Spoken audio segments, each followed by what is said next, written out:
All right. Another week, another Centre Circle podcast. The gang is back together. Episode 120. I am John. What's happening, boys? Oh, good. Good. Mr. Maldives. Welcome back. This Joker. Looking refreshed. Boy. Yeah, the weather here is a reality check, but it's all good. October was a good month. It was a good month. How you guys both doing? It's a shame. I've come back a week too late. I think you've come back at the right time. Perfect timing. You would say that. You would say I that. think you might be our lucky charm, to be fair. Nah, the last time we won, you was there. No. I ain't trying to be Liverpool's lucky charm. Yeah, I think you are. Real. Yeah. No. We're not doing that. I'm not trying to be Welcome back, Liverpool's my lucky friend. charm. I like that. I like the sound of that. Yeah. We're not doing that. We'll have to get him a badge so we can wear it. A little pin. You lot are crazy. Anyway, as you can hear, Isaac and Key, the Liverpool supporters are in the studio with me today. We're gonna cover the ever evolving Premier League. Not just title race. There's a bit of everything going on. Some would say it's not a race anymore, but not me. Just saying. People have lost their jobs already. And yeah, the table is shaping up in some very, very interesting ways. We're going to talk about Brighton at home to Leeds. You know, Keith might have to circle back on his Danny Welbeck comments. We've got Spurs versus Chelsea. Maresca's probably breathing a huge sigh of relief there. West Ham versus Newcastle. Nuno's breathing an even bigger sigh of relief. Nottingham Forest versus Man U. I knew it would have lost. And of course, Liverpool versus Aston Villa.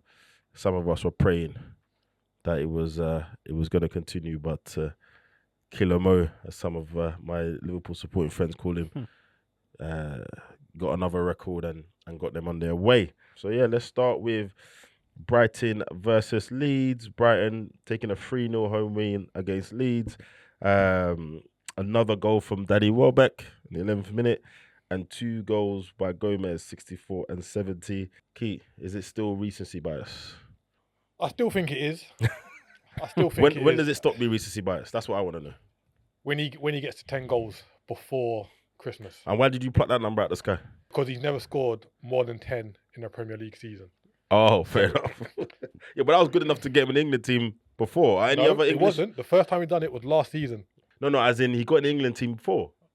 He's been in England team before and not scored those goals. Oh, but he had the big club bias, innit? Oh, really? Arsenal, Man United. Wow. You know? We all know the big club bias. And this is not a slight on Danny Welbeck. Too late. Sounds like it. Not a slight on Danny Welbeck. Uh-huh. You sound like how I used to sound about him Husky. It's not a slight on Danny Welbeck. Keith's like, let me repeat that again, yeah? Yeah, just to put it out there. Is there a point, Isaac, where it's all well and good saying that because it's Welbeck, but if we take him out of the picture, the form he's in, the form that other English strikers are in, should Thomas Tuchel be picking up the phone? Oh, 100%. If we're being honest, outside of Harry Kane, there's no one else. Rashford is doing a bit.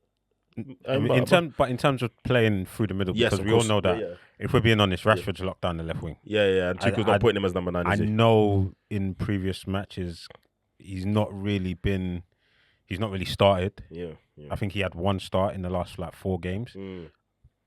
But based on current club form, yes, it would be a shame if he's not starting. And also, just to finish that point, who else is there for the left wing?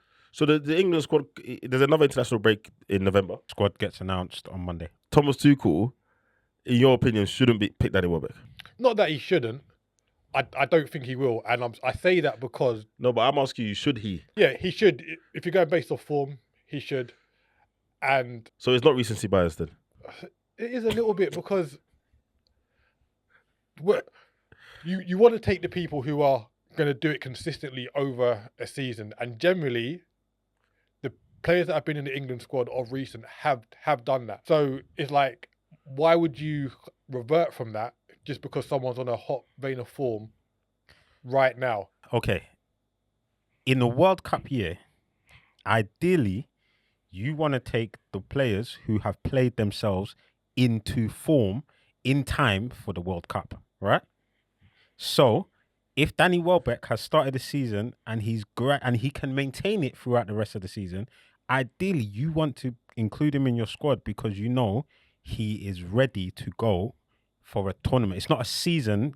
Remember, the World Cup is a tournament. Ideally, you want someone that can hit the ground running as you enter into that tournament. And the other thing I was going to say, just to add to that, is we don't even talk about what being included in the squad does for players on form, right? Mm-hmm. So he's on form now.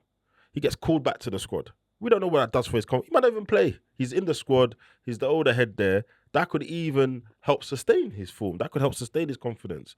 So I'm not saying based on just now he should go to the World Cup. What I'm saying is, based on the form now, he should be in the England squad. And then if that's also a catalyst to help him keep the form, then if he's still thereabouts, he should go to the England squad. Who can do the job for that? I don't know how many weeks it is now because there's a gazillion teams in it. Yeah, that's but true. for whatever that 8, 10, 12 weeks, who can do the best thing? Yeah, you want to balance it and have some youngsters and this and that. No, bro.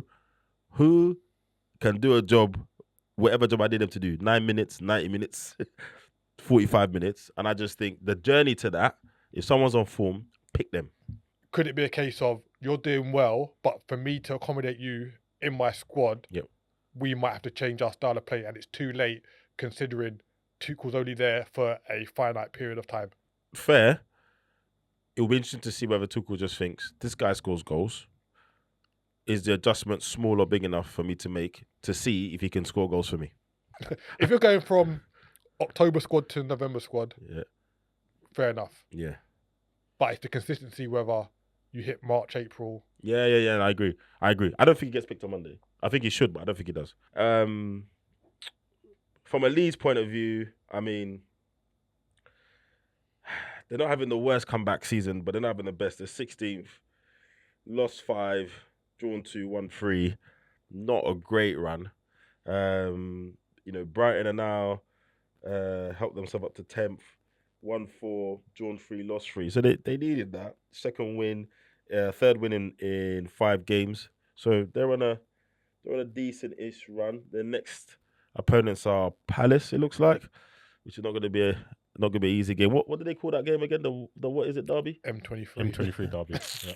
Anyway, it's us football fans. We can cook up some rubbish, So yes, good home win. Most of the talking point has been about Welbeck. We're interested to see on Monday what Thomas Tuchel decides to do. And as Keith said, let me not be a hypocrite. I've not talked to the best about Danny Mensah the past of this pod, yeah. So can he keep this up till March, April? I'm not sure. But if he does, he should be on that plane. He deserves it just for that alone. Right. Spurs versus Chelsea. I think the first thing I want to say about this game is, if you listen to the narrative of the conversation around Spurs, you would think that they're bottom half. But as it stands, after losing this game 0-1 at home, Spurs are still 5th. Spurs are 5th. If they'd won this game, they would have gone 2nd. But does it sound like a team that has started the season and are now they're 8 points behind Arsenal at the top? It's because of their home form.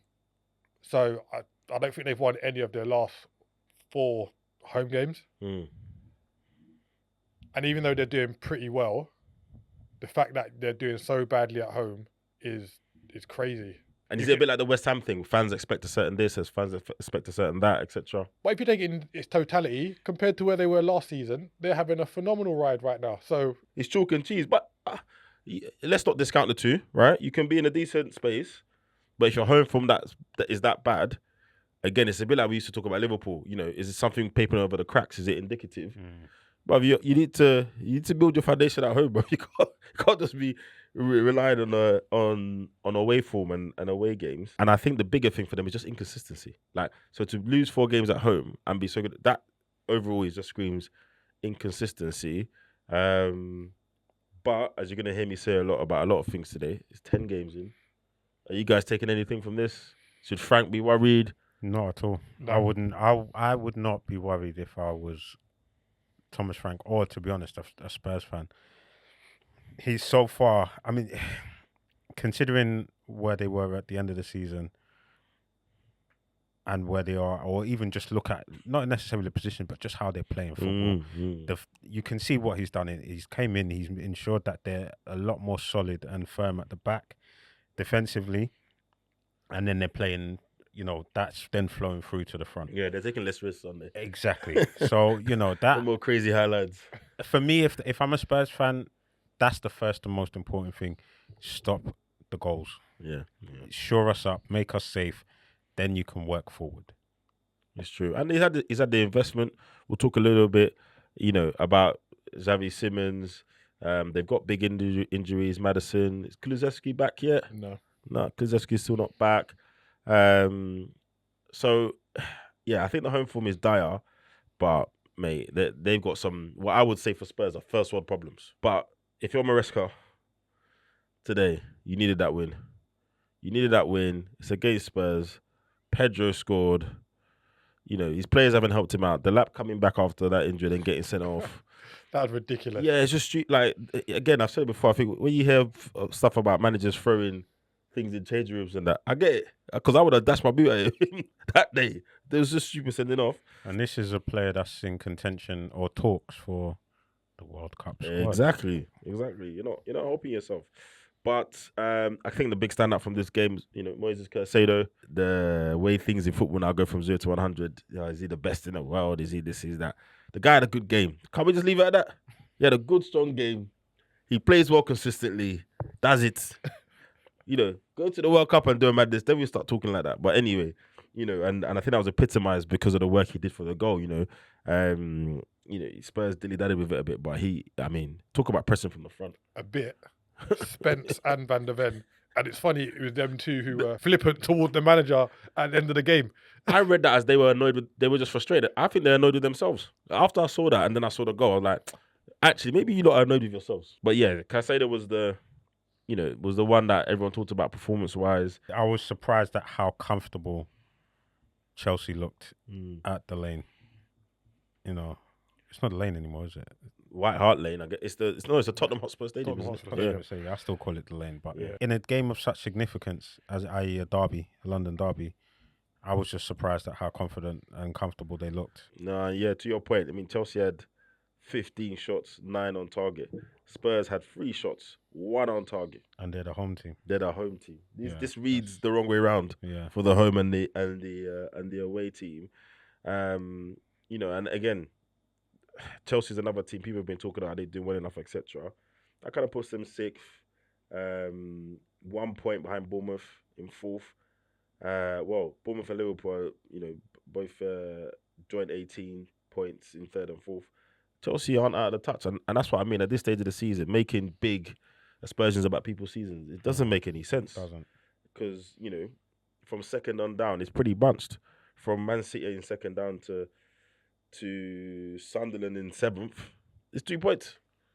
So it can all swing. It's a squeaky bum time, as they used to say. I know we asked this about them a lot. What is success for Maresca this season? Top 4, or did they have to challenge for the title? Top 4. I don't think they got.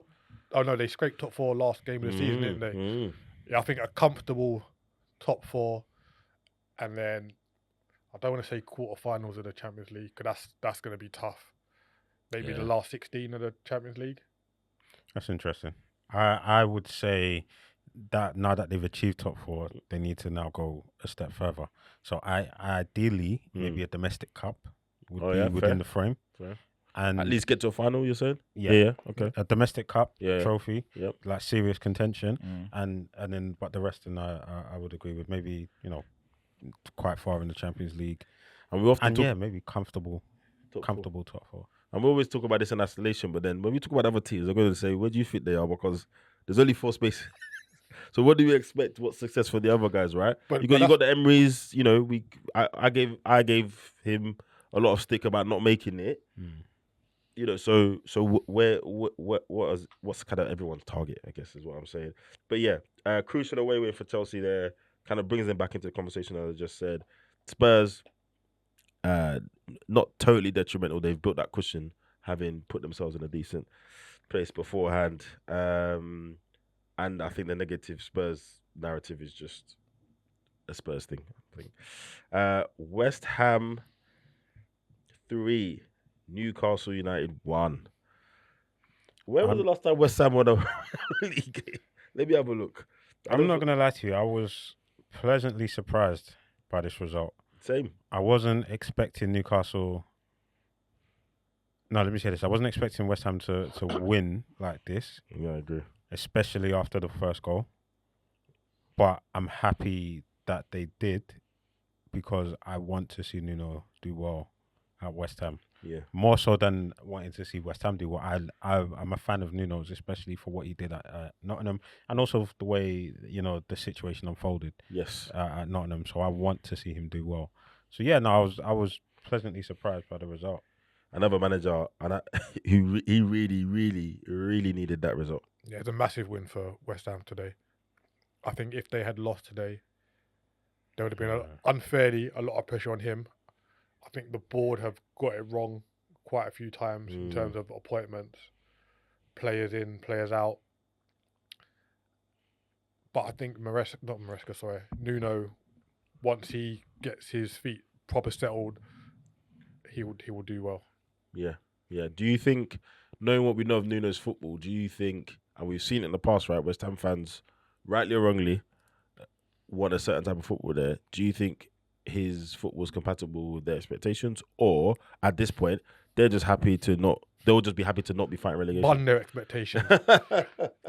Their fans need a hard reset about their expectations. Agreed. And what right now, they should just be happy with survival. Anything other than that is a bonus, as far as I'm concerned.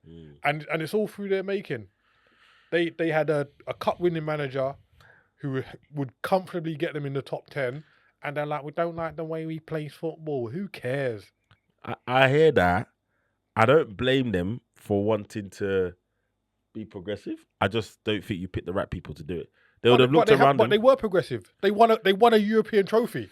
No, how much more progression do you want? No, but the way that Jake, I could. Not everyone can play the fancy football. It's not even about fancy football. It's not about fancy football, though. I think I said it before. I think when you're in those positions, you're trying to take a bit of a medium to long term view. They would have looked around and saw people doing things and going for certain managers, etc., etc. And I think they just got a little bit. And I think Moyes had a bit to do with it as well. He maybe didn't feel enough of the love, so he walked away at the end of that contract.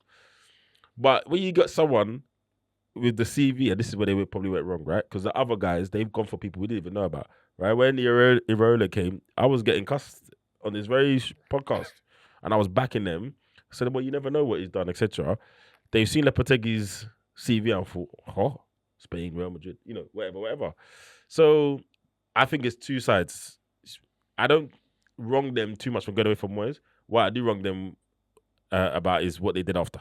That's just mental. It's a bit like what I said about Forest. Getting rid of Nuno, don't fall out with your new boss, innit? Like, don't fall out with him that quickly. And after the owner has waited 6 months for him to turn up, there's only going to be one loser, and it's going to be you. But then who you get in after Nuno, and then very much so. But yeah, 3-1, Paquetá, Souček, and Botman own goal after Murphy had put Newcastle ahead in the 4th minute. To which point Isaac was, rightly was thinking, well, here we go again.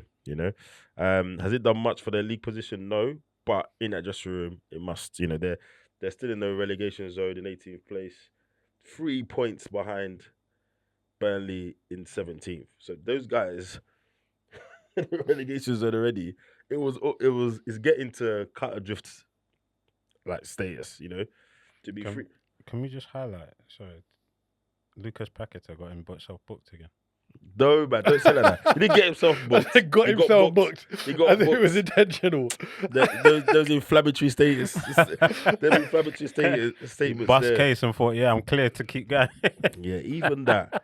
We need to get hold of the deals and have a chat, because I think the whole gambling thing is a whole topic in itself. And obviously, we're seeing it in the other sports. But yeah, West Ham 3, Newcastle 1. From Newcastle's point of view, are we going to have a consistency conversation again about these guys? They're 13th, and literally last 5 games reads like this: loss, win, loss, win, loss.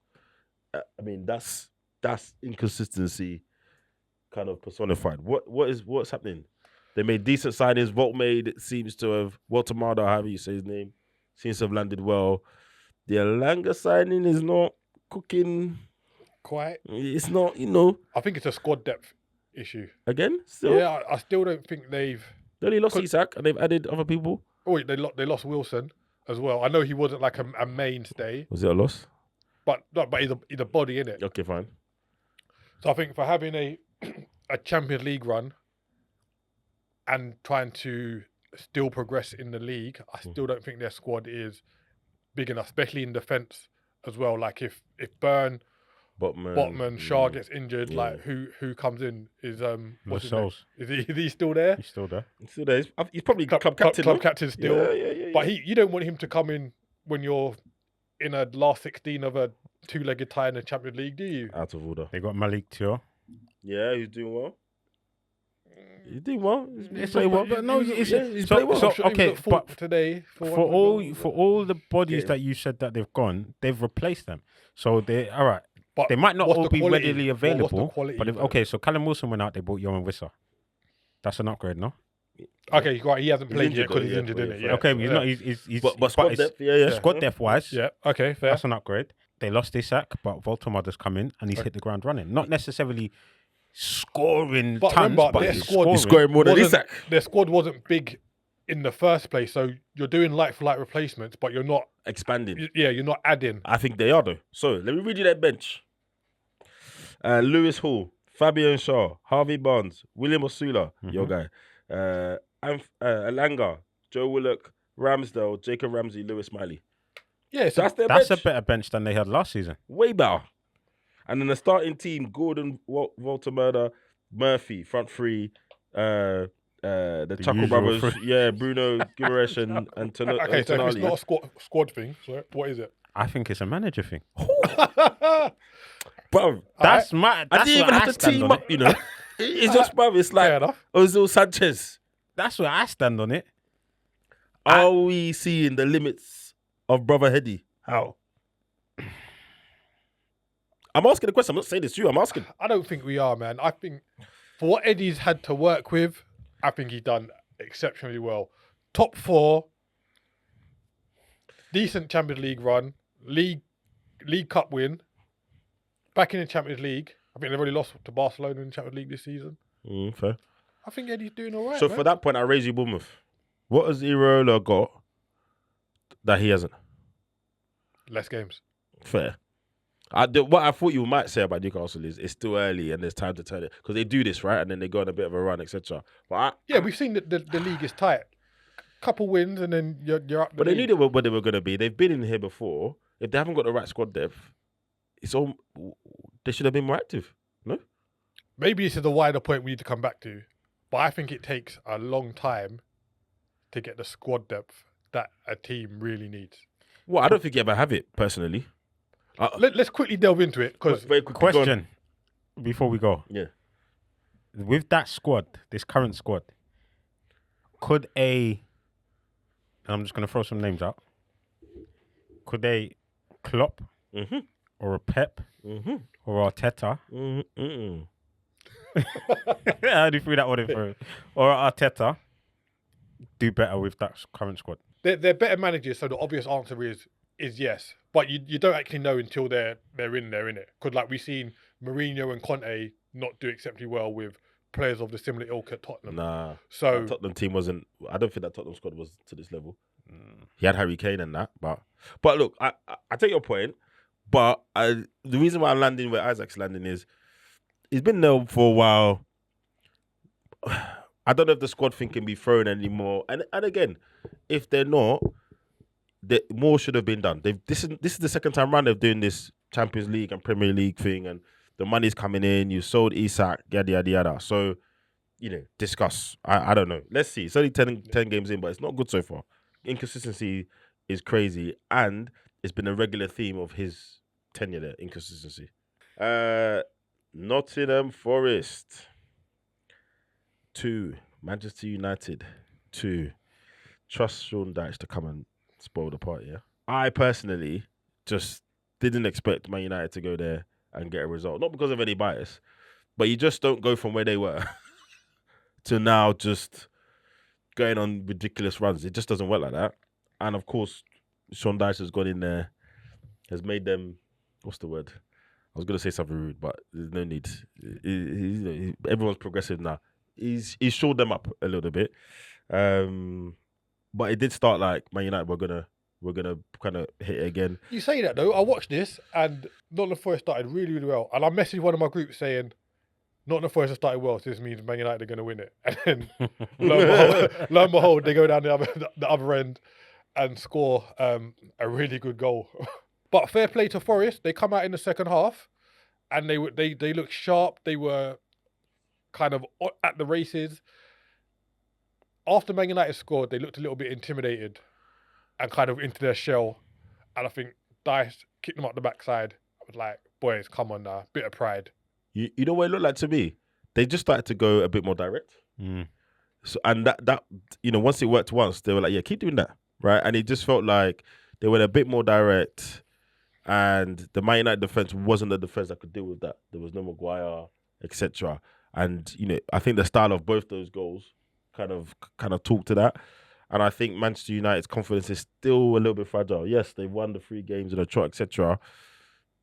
But that's not enough, right? They've been it's been a long season already for them, and I think that's why, to your point, after the equaliser, after they scored, there was almost this again, okay, And then for the equaliser, it's just we talked about it before, where teams you're winning and then you just invite pressure. You're lying, your 2 banks of 4 drop deeper, the pressure, and you just knew for the last 10 minutes like a goal was coming from Man United. It's just frustrating they couldn't see it. But then you look at some of these subs. To your point, are you making subs to win the game, or are you making subs to try and, he subs off Darlow for Dorgu. Was that an injury sub? I don't remember that being an injury sub. Then you've got Euro and Mazraoui's coming on. Are you? Again, is it a confidence thing? Are you not in a position where you're like, actually, we're going to take this game to them. I'm going to try and win this game. You could argue that after they made those subs, Diallo did score, but I just felt like he could have taken the game a little bit more to Forest, just in the vein they're in, etc. So again, is that a bit of manager confidence? Because we never talk about, when it comes to confidence, we never talk about managers. We always talk about players. Well, he doesn't lack confidence, does he? Well, he even came out the other day, like, before they played Nottingham Forest, he was like, yeah, everyone was saying I should have changed my system, but when you got faith in yourself, he it's said going the to aura. come through. And I was like, okay, back your talk, fair enough. But as, and I don't agree much with what Gary Neville says, but as he said the other day, don't listen to what managers say. Look at what they do. So he's all well and good coming with that chat at the press conference, but the decisions you make and how you manage that on the sideline tells a slightly different story. Meanwhile, Sean Dyche is putting on strikers to get fresh legs up front. He does the changes he's making. But again, maybe it's because it's the home team. But yeah, not a disaster for Man United. Man United fans would probably tell me these are the games they would have lost before. The confidence, right? So actually, it's an improvement anyway. But 3 wins and a draw, if I'm correct. Let me just set the table. 3 wins and a draw, 8th in the table. Yeah, they would have bitten our hands off for that kind of run a year ago. So, last question on this. So is the Amarim ball? What changed? Are we finally seeing it working, or it's just ball? It was bound to work, right? I mean, eventually they're going to. I wasn't sure. I'm not gonna lie. 37 games in. I mean, penny's got to drop at some point, right? You say broken clock is right twice a day. I still think it's too early to tell. Yeah, it's too early to tell. I think they got lucky. They caught Liverpool in a moment of bad form, if we're being honest. Nottingham Forest were, again, also they're in transition, but they're not bad. It's not a case of there's bad form or players are lacking confidence. They're just going through transition, right? So they had, obviously, Postecoglou and now Sean Dyche. And we know Sean Dyche is going to, if he's going to do anything, he's going to firm them up. To see them get a result here against United, I'm not surprised. And their next 3 games, they got Tottenham away, Everton at home, and Palace away.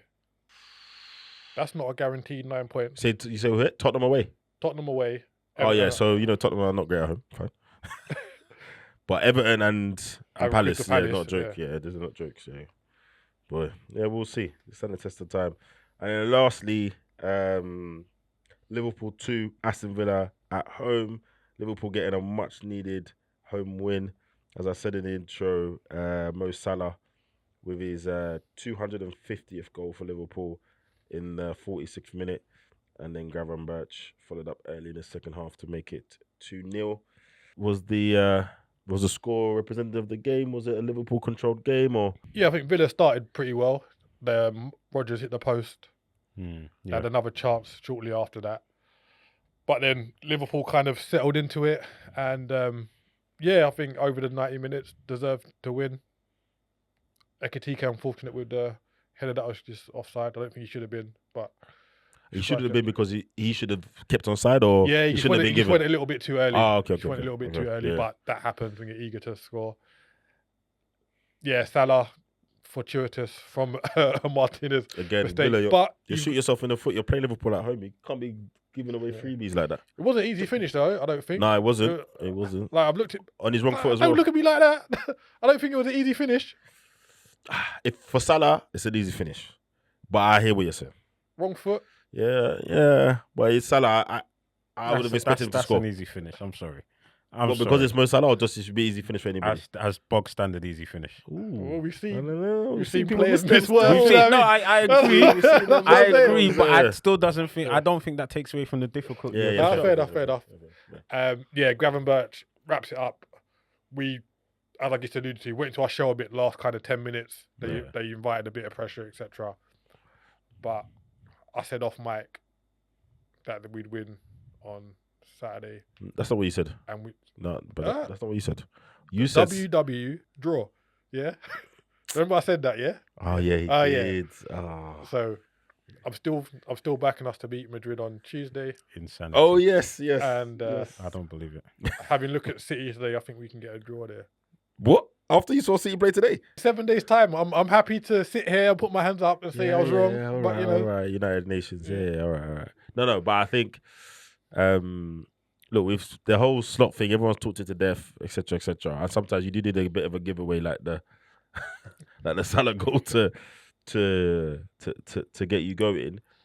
But a little bit like the Man United thing, I'm gonna wait and see, because there was stuff, as it's been talking about for some time with kind of Salah and his place in the team. We talked about your Liverpool's defense for a while. It's just, you've been a bit too friendly. Yeah, giving away a bit too, a bit too much. And Real Madrid are coming into form at the wrong time for you lot. They're cooking. Bellingham's back in the team. He's cooking. Mbappe is really feeling the spirit of Real Madrid. I don't know what's got into him this season, but boy. I mean, it's not all roses over there, though. I mean, they are having their own issues at the moment. I mean, their defense is not the strongest, is it? No, it's not the strongest. Then you've got this situation with Vinny up top and the harmony of the team. So you hope that, there is some sort of crack in the shell that is Real Madrid, and that we're able to, exploit it. But it also depends on what team Slot's going to go with. Yeah. For Wednesday, is he going to stay with the old guard, i.e., Gravenberch, McAllister, Szoboszlai in the middle, Robbo on the left, or is he going to experiment and put Kerkez on the left because of his energy? It all depends on what team Slot. Yeah, and he just feels like he doesn't know his best 11. no, I think some of the fans don't even know their best 11 at the minute. So I think it's a fair assessment, to be honest. Yeah, look, I'm not saying it's a given that Real Madrid are gonna clap you lot, but I think they're favourites with the form they're in. They kind of bounce around, but Isaac's right.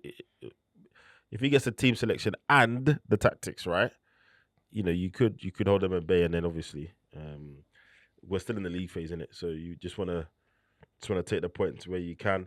Aston Villa been on a good run of form. And they probably felt, guessing that this is a good time to play you guys. But when you're giving away silly goals like that just before half time, I don't know what you expect. And that's exactly the kind of lift a team who's been on bad form needs. So you kind of just hand it to them. And they're in 11th with 15 points. So again, table's still quite condensed, 2 points away. from 5th place, 3 points away from the top 4. So not the end of the world. I think Emery's slowly dragging his season back. Is to there a life. quality issue with that Villa squad? I mean, they've won 4 games out of the last 5 in the Prem. When you say quality, what do you mean? Depth of it, or in terms of the players available and the depth and the overall depth? Is there a quality issue in terms of what you would assume they're aspiring to, i.e., Champions League and eventually title challenge? if we do the same thing we did for the other game, I'm going to read you their bench, right? Victor Lindelof, Tyrone Mings, Ross Barkley, Daniel Marlin, Jadon Sancho, Ian Matson, Lamar Bogard, Marco Bizot, and Ben Brogo. I think it's a team and a squad that needs to play a little bit above its station to achieve what they want to achieve. This doesn't look like a top 4 squad to me when you compare to other squads personally. But bar the last 3 names there, that's not too dissimilar from the Newcastle bench in terms of play. Who's Newcastle's Ross Barkley? Tyrone Mings, I'll give you Lascelles. In terms I'll of give you Lascelles for Mings. in terms of performance, Asulu. Performance or Asula. Asula. Sorry, apologies. I can't allow him to do that. I think Newcastle's team is better. I think Newcastle's I don't better. think there are much margins. But you speak of quality, Isaac. You were defending a so-called Harvey Elliott to be a phenomenal signing over there. Hasn't done much. He wasn't even in the squad.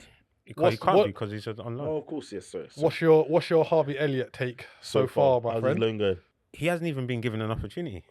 I think the one time he was given an opportunity, he actually had a okay game, not bad enough for him to get dropped the next game. I think he's done all right, but in the few moments that he's been used, but in the Prem, he's not a cam. In terms of physicality, in terms of being able to impose himself on the game, He hasn't got what it takes. I don't think he's got what it takes. Did we even use him there? Not enough. Exactly. But I think it goes back to the point whenever we used him, we used him out wide on the right. What we're saying, it's not that he's not a Premiership player. I think he's just shy of a top Premier League team player. I disagree, man. And I think you'll see this is where he should be Badding it up. outstanding. I agree, but then he's got to be given the opportunity to do Yeah, so. and we'll revisit it. He's there for a season, right? Yeah. Hey, honestly, and I don't want to overstate it, but these are the kind of loans. When you are Harvey Elliott, it would be the same if Curtis Jones went on loan somewhere. Yeah. You have to go there and show out. Do a madness. Yeah, you have to go there and do a Morgan Rogers, Make basically. it undeniable. You have to go there and do a Morgan Rogers Yeah. and get signed. That's Morgan Rogers, didn't he loan up a league? Who did they loan him from before they bought him? Was it a loan? No, they bought him straight from Middlesbrough. Yeah. Okay, no, but he went on loan somewhere, did well, then got bought, if I remember correctly, when he left City. Yeah, I believe so. Yeah, Yes, yeah. I think So- it might have been Bristol City. Yeah. And you got to think, Morgan Rogers is who Harvey Elliott wants to be. In what sense? Like They're two the different 10 players, for though. England. Like They're playing different in that. players, though. The two different players that play the game differently, but you're saying in terms of how they're placing the team, Yeah. how they're looked at in terms of coming up, etc. I just think the standard that Harvey Elliott will be held to will be a little bit. He's coming from a higher place than Morgan Rogers is, unfortunately, because he got ball. He's at Liverpool, yada yada yada. So we've seen people take time and being at Liverpool and being at Aston Villa and different manager, but I just feel like he's got to make this loan really, really slap. And I agree. And just to end it on that point, I will say this: one of the greatest managers ever came out and said he wished he played him more often because he's that good. Who? Jurgen. But he didn't, innit? So, and he still won the Prem and he still won. So yeah, all right. Thanks, Jurgen. Yeah. All right. To round up the rest of the games, Crystal Palace took a 2-0 home win over Brentford. Great header from Mateta, by the way. Yeah. Excellent. Mateta, I mean, I still think this game's a lot about PR, man, because I don't know how he's not, I don't know how people have done less and they have more buzz and transfer news about them, etc. But maybe it's the underlying stats, who knows. So yeah, good 2-0 win for Crystal Palace. They are now 9th, 16 points. Again, kind of sticking with the pack. Brentford, 13 points in 12th place. 3 wins and 2 losses in the last 5. To be fair, They're doing better than I thought they would. They're Yep. doing better than I thought they would. There's something in the data over there. There's something in the data over that side. Burnley 0, Arsenal 2. Even Declan Rice is scoring these days. Gyökeres with the first goal, and then Declan Rice coming up with the second, both in the first half, both headers. Yeah, boring Arsenal, eh? Marching on. Do we think that the length of Saka's injury is going to hamper him somewhat this season? I heard the stat. I don't know how true it is. We might need fact checking, but he hasn't had an assist in 2025 in the Premier League. And do we need to throw him some grace just because of the length of the injury? It depends, right? So there's an over argument to say when you're the stature he has in the team, those numbers should be a standard. He should be consistently doing G and A, as we call it now, whatever. But then there's the other side of, if you watch the games, he's still a really important part of how Arsenal play. We've talked about him and Martinelli defensively, that's fine. But even, in possession, especially now Odegaard's not in the team. I know Eze's doing his thing, but actually in possession going forward in that kind of front line, he's the leader. He's a lot of our attacks come down his side. He drives through the ball. So I'm not that worried it will come. He's still threatening. We saw the goal he scored in midweek. So I think if you watch the games, or if you're Arteta and those guys, you're not worried about his overall play. And the assisting is more, I need to check, is he still creating chances? Because the assist relies on Gyökeres or whoever else finishing off, right? Is he still creating chances? So I'm not worried yet, essentially. When you say the length of his injury, are you saying that actually coming back from the hamstring is maybe not got up to his usual standard? Yeah, okay. That's what I was alluding to. No, I'm not sure. I think he's still super influential in the way Arsenal play, to be fair. So yeah, not much to take from this game. Another win, kind of going through the motions. And yeah, the debate about Arsenal being boring football and set pieces and all of that, other people can have it. I'm not interested. We're winning. So who cares? And I don't think it's accurate. I think what I'm noticing is there are some people who are really, really good at picking something and making a story about it for themselves. So, kind of saying it's boring football is this. If you actually watch Arsenal, Declan Rice's goal yesterday, it's a perfect example. You scored from their corner. Exactly. literally.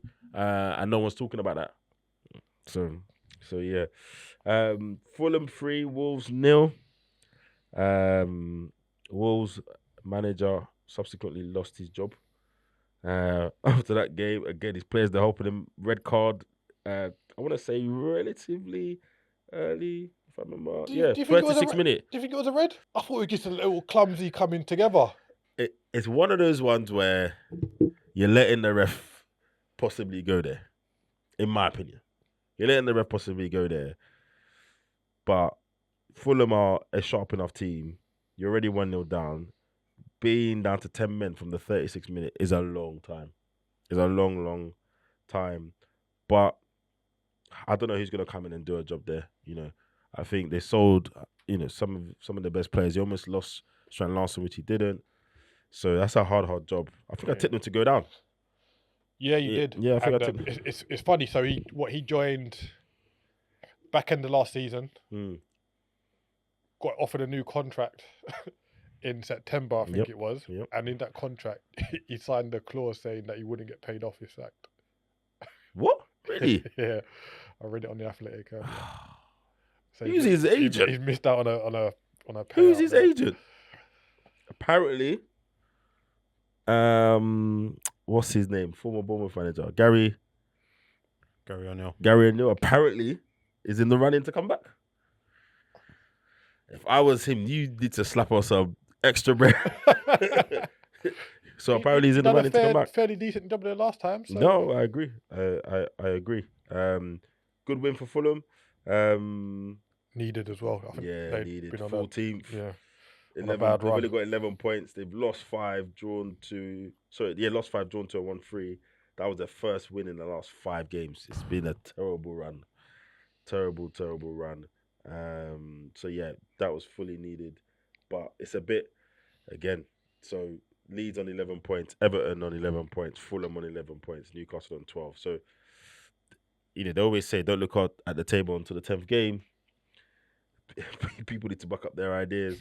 And Everton, game in hand. Yeah, Everton are playing Sunderland tomorrow, as we record on a Sunday. So yeah, good win from them. Needed win. Who was the scorers there? Sessegnon, bit of a redemption that guy's on, isn't he? Scored in the 9th minute. Wilson, another one. Kind of carrying on from last season, and then the other Mascara scored an own goal. Why Mascara scores an own goal? Side note: apparently, Arsenal Mascara's got a younger brother who's making waves in the youth world. I think he's 15 or so. I've heard. Plays for Spain, etc. Right. Arteta made a joke when he signed. He said, "Just take a picture of the Arsenal shirt. It might be real in the future. Maybe it runs in the family." So yeah, that's the roundup. Oh yeah, and this evening, this evening, Manchester City 3, Bournemouth 1. Business as usual. Business as usual. I don't know if you guys think Bournemouth played into their hands a little bit with that high line.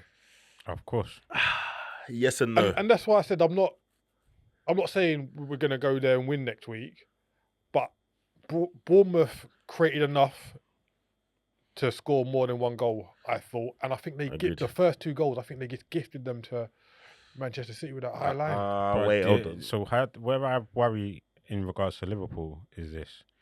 We like to work the ball up and in turn work our defence up to the halfway line, essentially creating a high line. Mm-hmm. Now, if you've got Haaland sitting in between Konate and Van Dijk, we saw it with Brentford. One ball through the defence and Sharda was through on goal. It's the same thing that happened with Man City against Bournemouth. It was a case of Bournemouth tried to stay with a high line. City just went 1-2 through on goal. Yeah, Haaland and it was good goal. play. It was good. Header was a good header. So I understand what you're saying, but that worries me even more. Yeah. And then even later on in the game, when Bournemouth were camped in the box, I don't want to say the old City came back, but that intricate play in the box. Cherky was there getting shots off, etc. So I guess what was good about this game is that they were doing both, right? They were punishing the high line, but they were also, playing quite intricately. Bournemouth are super organised, right? We know this. They're super organised. They don't leave a lot of space. They are compact, is everyone's favorite word. But the movement, Turkey was getting on the ball a lot. It's almost like he finally starting to realise how he can be effective in this team. Doku was, Doku feels like if you want to see what confidence does to a player, watch Doku play right now because he was doing a lot today, and that's a slightly scary proposition, right? Turkey, Foden, and Doku all at the same time. Bernardo Silva's kind of regressed in terms of his position, picking up the ball in crazy areas. So yeah. Probably the best I've seen them play, maybe this season, honestly. Yeah, I disagree. Which is not a highest bar when you think they're Man City, but it was a good game. Haaland is inevitable at this point. Yeah. He ran through on goal. That first one, I was like, all right, I'm gonna score. So yeah, Bournemouth, you're right, did have their chances. They had that first goal ruled off. Well, it wasn't a goal. They had a goal talked off. I think it was within a minute or something. Again. Just hold your run, mate. They're quite fearless as well. Even when they were 1-0 down. Yeah, they don't care. They were attacking. So they don't care. Tyler Adams again. Key to disrupting. And now I've given him stick in the pass for basically just running around. He's like a miniature Joe Linton, He's running around clattering people. But yeah, he's become a key part of that team. I like Bournemouth, but yeah, City, yeah, they're not messing around. A good goal from O'Reilly. He's silently kind of becoming a key part of that team. So yeah, I've got an eye on City, man. I don't like it. And now I know what people mean when they say quietly going about the business. Because nobody is. When you're seeing all the discourse, no one's saying a word about them. No one is saying a word about them. All right, and that as I said earlier, Sunderland are at home to Everton tomorrow, which wraps up game week 10 of the Prem. So yeah, we'll be back next week with another wrap up. We'll see if Liverpool's form continues. We'll see if Arsenal can keep it up, and we'll see if anyone else manages to lose their job. I hope not. Peace. Peace. Peace.